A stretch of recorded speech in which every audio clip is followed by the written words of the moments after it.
Penyakit jantung koroner itu adalah satu dari banyak jenis penyakit jantung. Jadi penyakit jantung itu ada macam-macam, ada yang disebut gagal jantung, ada penyakit jantung bawaan yang biasanya ketahuan sejak seorang itu dilahirkan atau pada masa kecil. Ada penyakit jantung yang lain juga seperti karena darah tinggi dan lain sebagainya. Nah, tapi yang banyak sering dalam tanda kutip menakutkan di masyarakat adalah penyakit jantung koroner. Apa itu? Koroner adalah sebutan untuk pembuluh darah di jantung yang memberi suplai nutrisi dan makanan di otot jantung. Jadi kalau suplai nutrisi dan makanannya tidak cukup, otot jantungnya bisa rusak. Nah, kalau misalnya terjadi sumbatan atau hambatan dalam waktu tiba-tiba di aliran di pembuluh darah jantung tersebut, itu yang sehari-hari orang menyebutnya serangan jantung. Jadi penyakit secara umum disebut penyakit jantung koroner.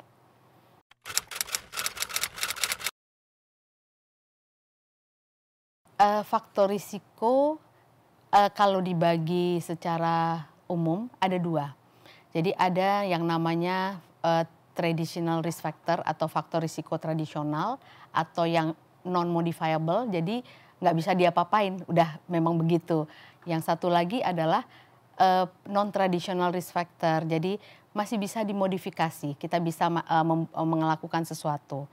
Yang disebut non modifiable atau yang nggak bisa diapa-apain lagi, istilahnya kalau saya sering membahasakan ke pasien, yang pertama adalah umur.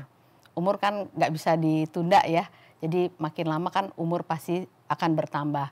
Dengan bertambahnya usia, risiko terhadap terkenanya penyakit jantung koroner pasti akan lebih tinggi. Yang kedua adalah jenis kelamin. Kenapa? Karena dari data epidemiologi, jenis kelamin pria lebih banyak menderita penyakit jantung koroner dibandingkan dengan wanita. Yang ketiga adalah sering orang bilang herediter atau bawaan, yaitu kalau misalnya di keluarga ada yang menderita penyakit jantung koroner di usia muda, kita sebut itu prematur coroner disease, prematur coronary artery disease, risiko anaknya akan sangat besar untuk menderita penyakit yang sama, dan biasanya itu diderita oleh populasi pria bukan wanita. Nah, yang satu lagi faktor risiko yang modifiable, jadi bisa dilakukan sesuatu. Itu adalah penyakit-penyakit kronik yang paling seperti yang seringkali dikenal, tekanan darah tinggi atau hipertensi, kemudian penyakit gula atau diabetes mellitus, kemudian gangguan lemak, jadi dislipidemia, penyakit kolesterol seperti itu.